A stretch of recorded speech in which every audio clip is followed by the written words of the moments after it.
Here at the Combine with a man who needs no introduction to Browns fans, Brady Quinn. And Brady, quite a few changes in the last 12 months for the Browns, and once again they enter into a new season with a new regime, Kevin Stefanski and Andrew Berry. What do you kind of make of everything that's gone on and where the Browns are now? Look, I've said this all along. I just think the biggest thing for the Browns is if this is the direction we want to go with Kevin Stefanski and Andrew Berry in that group, give them time. Give this whole group time. Give Baker time. Be patient with this process. Let's not be talking about this again in 2 years of starting another process. Give it 4 years and let's see where this thing can build. I always have felt like the AFC North is the most difficult division in the AFC and maybe most in the NFL. And we always talk about how hard it is to get over that hump to be consistently competitive. And I think a couple years ago we saw some of the promise that I think is there in the future. I'm still very bullish on this team. I know this past year didn't work out, but I do think they can really take a jump in Kevin Stefanski's first year because there are a lot of good pieces and cornerstones there with Baker and Miles. It's just about getting the other pieces to kind of fill in and do their part. They say that wide zone, that Shanahan-Kubiak style offense that Stefanski runs is very quarterback friendly. Why is that? Well, because of the play-action pass game and some of the boots and stuff off of that. And you've seen some comments from Baker talking about wanting to lose weight. And it's because he's going to be on the move a little bit more. And so I think that it works in twofold. One, a lot of your offensive line blocking schemes coming from college are more zone-based. Yep. So it plays into that. You don't necessarily have to have the most massive physical offensive line. You have to have an athletic offensive line that can run sideline to sideline.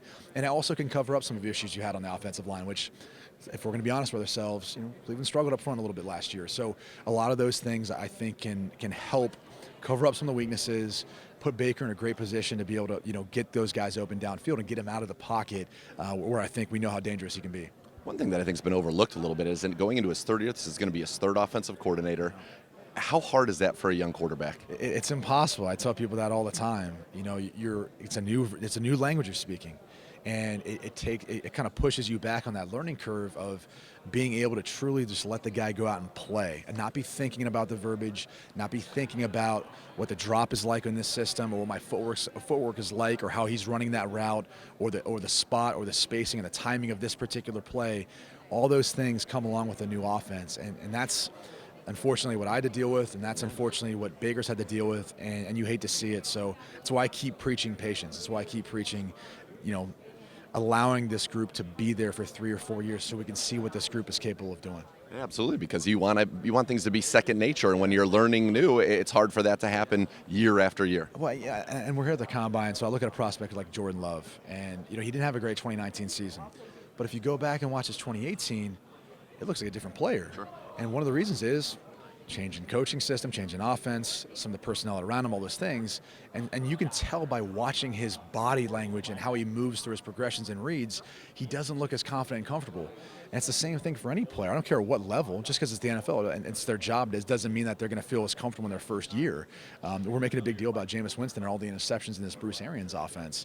And I think if he's back next year, you're going to look for him to cut down those mistakes and interceptions, probably in half, but still keep a lot of the good and what they're able to accomplish. And that's just the progression that you look for. So in an ideal scenario, hopefully you got 3 years in one system. And by that third year, you're really seeing what that quarterback, what that offense is capable of doing.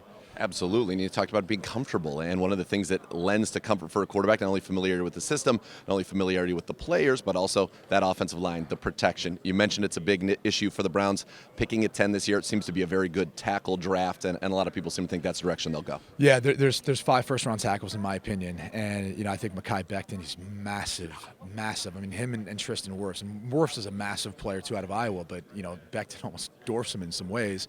Then you've got your Jedrick Wills, who primarily played right tackle. I think he's athletic enough to play left. Andrew Thomas out of Georgia, he's another guy that could be in the mix. And a guy I love, I don't know if he'll go that high, but Josh Jones out of Houston, he's another guy I think falls into that mix. After that, it could be a little bit of drop off as far as what we see from some of the tackle play, at least in my opinion, but the Browns are in a great spot where I actually think they could even trade back, potentially accumulate some more picks if there's a quarterback that slides, whether it's Herbert or Love, and then you're looking at being able to pick up a player who can still start and help your team, and also picking up more picks to help your team.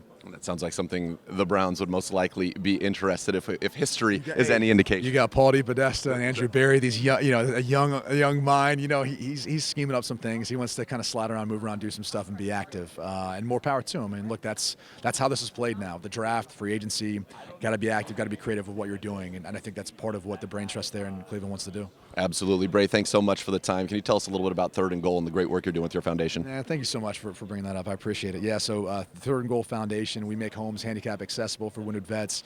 That's Operation Home for us, Operation Education. We put on educational platforms for those vets who are coming back from the service to start, continue, or finish their education. And then we've got our third arm, which is Operation Joy, just providing gifts for needy families around the holidays, things like that, other events and those sorts of things. So you can find all information at Third and Goal Foundation.org or 3ng.com. Awesome. Brady, thanks so much for the time. Yeah, thank you. Thank you.